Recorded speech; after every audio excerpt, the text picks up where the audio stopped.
This is crude, but just give you the idea. I have a dremel with an extension that runs through the shaft and comes out the tip here. So I can go ahead and fire up the milling bit.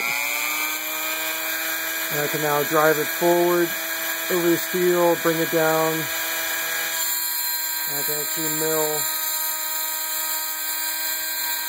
the metal, take it in, bring it up, take it down, and slowly bring it into the steel if I want it like so.